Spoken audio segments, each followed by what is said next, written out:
This podcast is supported by advertising outside the UK. BBC Sounds. Music, radio, podcasts. So it's wrapped in plastic. Here we go. It's the go-to Christmas present for the person who already has everything. A gift that promises to tell you who you really are and how you're connected to the world. One sample return bag, one Origine DX saliva collection device containing 2 millilitres of stabilising liquid. Millions of us have spat into a tube and sent a vial of our DNA to a company like Ancestry and 23andMe. Their tests promise to unlock the truth of our heritage, perhaps even a future foretold in our genes. You may learn information about yourself that you do not anticipate, it says. Once you obtain your genetic information, the knowledge is irrevocable. Oh my goodness. Sensitive information includes, but is not limited to, personal information that reveals your racial or ethnic origin, religious beliefs, health conditions or diagnosis, religious beliefs, sex life or sexual orientation, government identification, citizenship or immigration status, genetic data. I suddenly have a very dry mouth, which is not what you want when you're having to spit into a tube. You may not have taken one of these DNA tests, but it's likely you've got a relative who has. A close version of your genetic code probably already exists in the cloud, just waiting to be discovered. It is amazing to think that the key to who I am, as they say, is in this spit somewhere.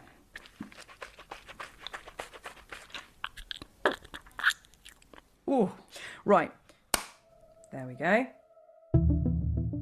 Without us noticing it much, an enormous global online DNA database has been created. It's exposing crimes, upending identities, and delivering life-changing news. Secrets once assumed forever hidden are being forced into the light. What truths can unravel when technology, genealogy, and identity collide?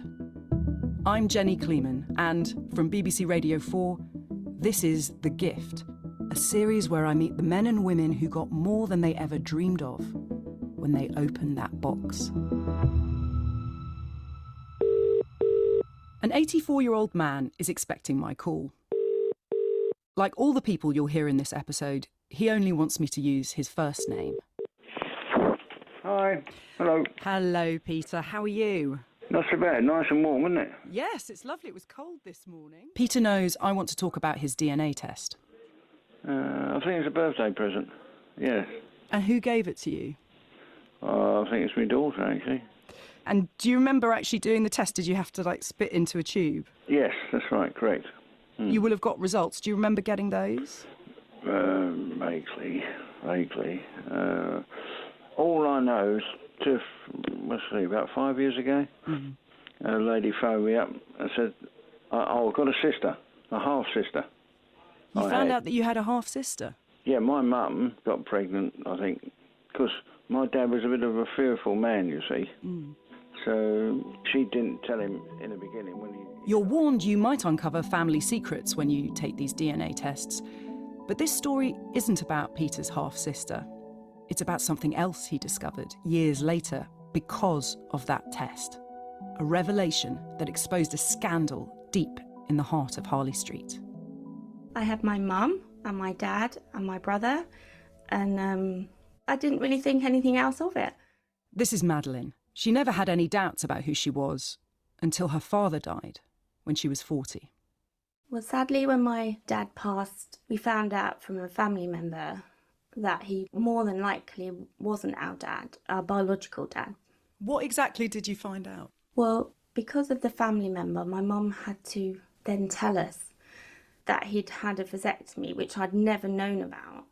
I mean, she told me over the telephone, so there wasn't really time to go through it all because I was so in shock.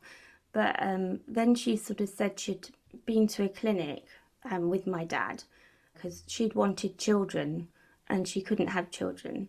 And then she told me she'd been to a different clinic for me after she had my brother. So I realised that my brother, he was my half-brother. We had different biological dads. In one phone call, Madeline learned she and her brother had been conceived in separate fertility clinics, with sperm from 2 different anonymous donors. So that came as a huge shock as well. It wasn't anything I was ever told. It wasn't anything that anyone's ever discussed with me. It was just lots of small pieces of evidence and then a bit of a revelation. This is Val. She was born 14 years into her parents' marriage. She has an adopted older sister. About 20-ish years ago, I lost both of my parents within a year. My adopted sister was helping to clear out the house, and she found the maternity notes for me. And in those maternity notes, there was a tiny letter addressed from a clinic in Harley Street, acknowledging my mum, confirming she was pregnant. So I've Googled it, fitted through Harley Street, and what popped up was a website of donor-conceived adults trying to find their donors. And it was just one of those moments of, oh my goodness, my suspicions were correct. 52 Harley Street. Keep that address in mind. I just couldn't get my head round it. Unlike Val, Madeline never had any suspicions. It was just something that I'd never ever thought about. And my mum at one point said, "Oh, I thought you might have guessed." And I was like, "What do you mean, Mum? How could I have guessed this?" Were you angry?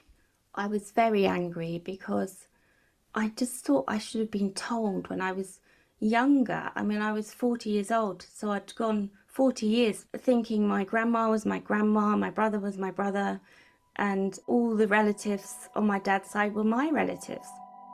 In an age when identity is so important, how much do your genes matter? They mattered to Madeline and Val. For me, half of my family tree had just suddenly gone blank. It was like a white space. Previously, I had a family tree on my father's side going back to 1700 and something, and I had a heritage, a place. I belonged somewhere. I thought I had grandparents, and suddenly all of that had just gone. After the shock settled in, I kept thinking, well, who is this person that has made me, that I'm related or biologically related to? And every time I mentioned it to my mum, she said, well, unfortunately, you're never going to find out.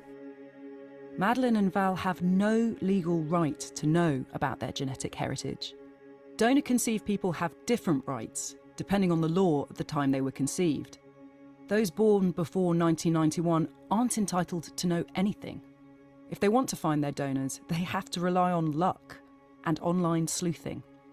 Val managed to build up a picture of who the typical sperm donor was around the time she was conceived. They were usually medical students, so they'd be in their 20s probably when they were paid to give a sample. So I was looking for somebody probably about 20 years older than myself. But yeah, I kind of got to a point where I felt I could find out nothing more. So it stayed like that for probably about 10 years or so, with just no more progress, just question marks. It was a massive, massive thing for me not to know one half of me. So I would look at most men and think, oh, you could possibly be my biological father. And I'd look at all their features and think, can I recognise anything in them? And you want this big question to be answered for you. And one thing I was, and that was furious with the doctors who did this, because I thought, you have got no right. Why did you think you can mess around creating lives and then for them to never be able to know who their half a parent is or their parent who donated? And so the fury overwhelmed me for years. And that's when I started looking into the doctors. Do you know how many children have been born as a result of AID in your work? I had, up to the end of 1958, 435. This is Dr. Mary Barton, who pioneered artificial insemination by donor, or AID, in the 1940s. Madeline's brother was conceived in her clinic. Families know who the donor is? Yes, but I do not. Dr. Barton's primary sperm donor was later revealed to be her husband, Bertolt Wiesner. I believe that I contribute to happiness, and that means something to me, and I feel at the present moment perfectly happy about the work. Wiesner fathered at least 600 people at Dr. Barton's practice, Thankfully, Madeleine's brother isn't one of them. She went back to Dr. Barton and said, I would love to have another child, but Dr. Barton was shutting her clinic down. So she then went to a different clinic of somebody Dr. Barton knew. But this clinic Madeleine's mother couldn't remember. Madeleine started to Google doctors that offered donor insemination in 1969, the year she was conceived. She found photos, and there was one clinic and one doctor that looked familiar to her mum. It was one of these lovely buildings in Harley Street. So it was a big airy room with high ceilings, and there was a big tall windows with floaty sort of net curtains letting the sunlight in. And so when I showed her the photo, she goes, that looks like the room I was in, with photos of all the children on the back wall. And she says, I remember lying on the couch, and I remember looking at the wall of babies and very young children on the wall. And so that was Dr. Reynold Boyd. Dr. Reynold Boyd, whose practice was just a few doors down from Dr. Barton's at 52 Harley Street. Cases of Dr. Daddies were just as Madeleine had managed to identify the clinic, a new kind of crime was beginning to make the news. Biological father was actually her mom's fertility doctor. It didn't make sense. Cases of fertility fraud, where doctors use their own sperm to inseminate their patients without their knowledge or consent, were being exposed across the globe. To inseminate women when Madeleine saw the stories, she had a feeling of dread. That's when I started looking into Dr. Boyd a lot more. I mean, I would be cutting out photos, I'd be blowing them up so that I could put Dr. Boyd's face next to my daughter's face. I could compare the nostril shape, the ear shape, every tiny minute detail of Dr. Boyd's face. Because to me, it just made sense. I thought, my parents paid money to have my brother and myself. What easier business could you do by being a fertility doctor and supplying your own sperm? Why pay other people to do it when you can do it yourself? Her hunger for information about Dr. Boyd was insatiable. She devoured his obituary, scanned the electoral rolls, traced his children, and eventually found a number for his daughter. And so I rang her up.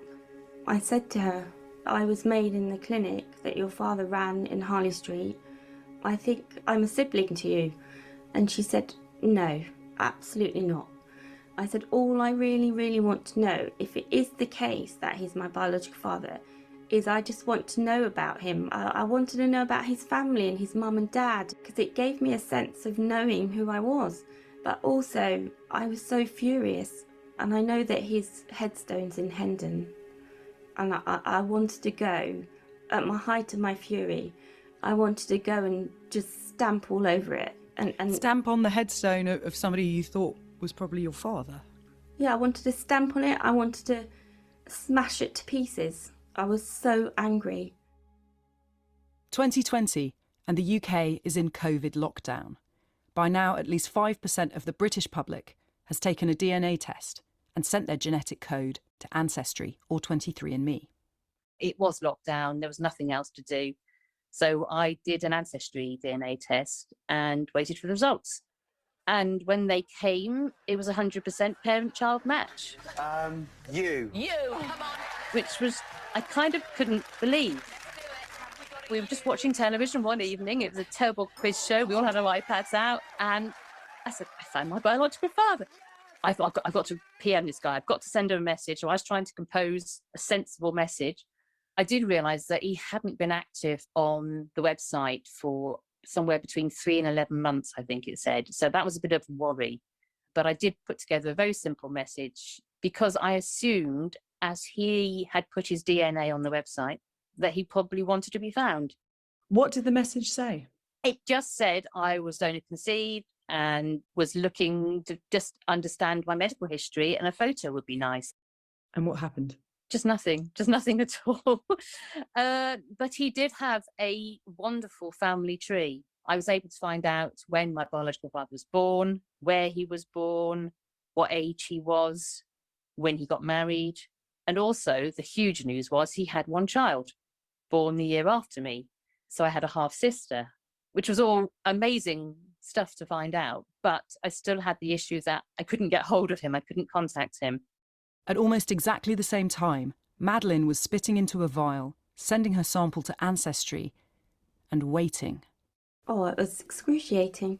It was excruciating. And I remember saying to my mum, oh my God, I got a notification from Ancestry to say my results are coming in next week. I told her the torment that I go through with it, not knowing. And she knew. So I just needed to find out.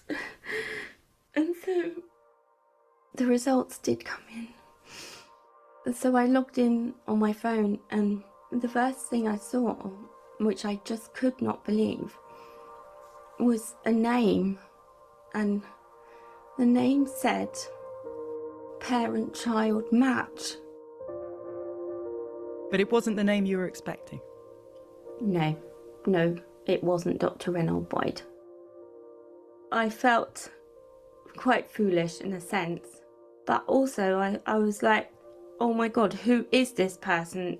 And I thought, oh my God, this person who's obviously donated their sperm actually want you to find that they are your biological father. And I messaged him through Ancestry, and I said, it seems like we're a parent-child match. This is amazing to me, and things like that. And I didn't hear anything back at all. Did you tell your mum? The unfortunate thing was that the test came in on the Wednesday, and I used to go to my mum's on the Thursday. And so I thought, okay, I'm not going to ring her up. When I go round there, I will tell her that I found this answer.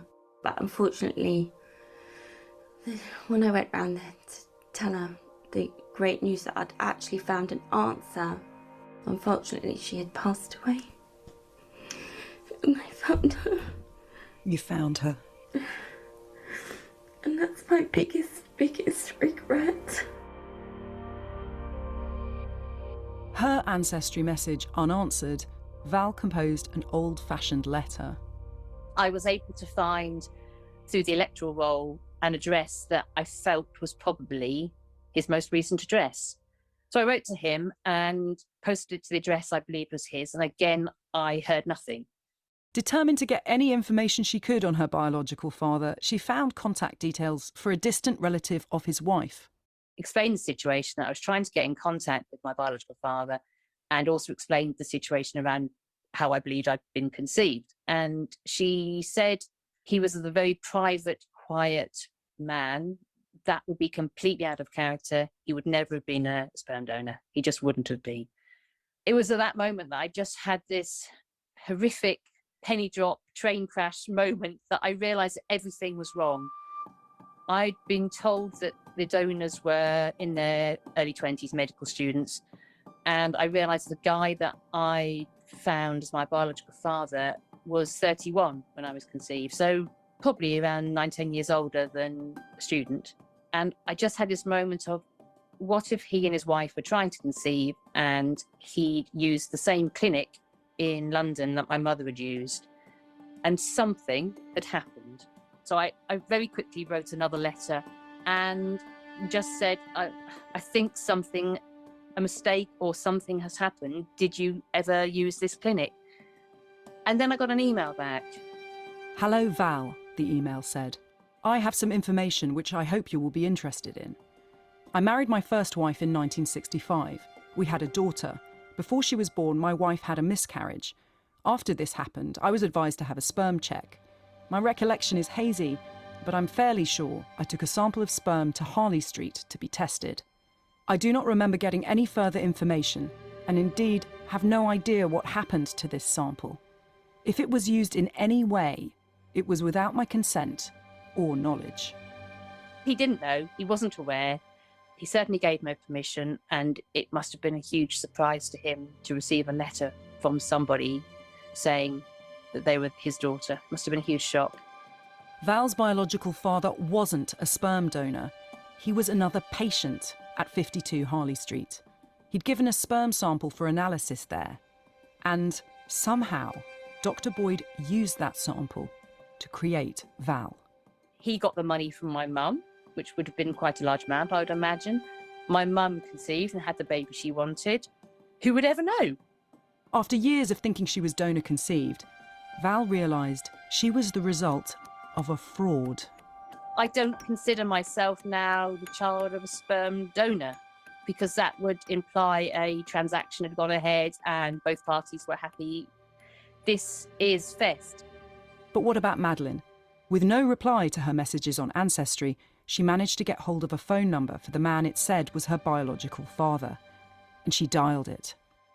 He answered the phone and I said, I'm a match to you on Ancestry, a parent-child match on the DNA test. He sounded a bit confused and just sort of said, what do you mean? I said, on Ancestry, you know, the DNA test you did. And I told him about the clinic and I said that my mum had been there and, you know, donor conceived sperm and things like that. And he says, I really don't know what you mean. And then I said, but did you not go to a fertility clinic in London and donate your sperm? And he said, no, he didn't. Then he started saying, well, thinking about it, he had been to a fertility clinic, but it wasn't in London. It was in Wanstead Clinic in Essex. I was like, oh my God, that clinic is run by Dr. Reynold Boyd. She'd read it in his obituary. Boyd had clinics in Chelmsford and Wanstead, as well as Harley Street. Now, it appeared that his sperm was stolen or taken and given to my mum. So you are the product of stolen sperm? Of stolen sperm, absolutely. That's where the specimen went from, to somebody else, which I didn't know about. So Peter, the man you heard at the start of this episode, the man whose birthday present DNA test revealed a secret half-sister, turned out to be Madeleine's biological father. Not the medical student sperm donor her mother had been promised, but a former removals man from Essex who'd been struggling to conceive with his wife. That's how we ended up in Harley Street. So you went to a doctor in Wanstead and he referred you to Harley Street to give samples? Yeah. That's right, yeah. When you gave your sample to be checked out, did you sign any forms? Not consenting to be, you know, distributed willy-nilly. You didn't consent for your sperm to be used for any other purpose than testing? No, because it was unknown then, wasn't it, really? I suppose people, they just pass it on without you knowing. So you never would have agreed to that? No. So what do you think happened? Well, all I can assume that Madeleine, some mother went up there to try and sort herself out and got some of my stuff. Do you think it was a mistake? Do you think it was on purpose? On purpose, I think they kept some back because it was A1, you know. But aren't you angry that part of you was taken without your agreement and used to make another human being without you? It's a bit annoying, isn't it? I mean, I could have asked, but they didn't. But you're not angry with the clinic? No, too long ago, mate. Too long ago. The fertility clinic at 52 Harley Street closed decades ago. Reynold Boyd isn't alive to answer questions. But whatever happened there was perfectly legal at the time. Before 1990, fertility treatment in the UK was completely unregulated. Doctors could create life however they chose. Who knows how many men who trusted doctors to test their sperm are fathers of children they have no idea about.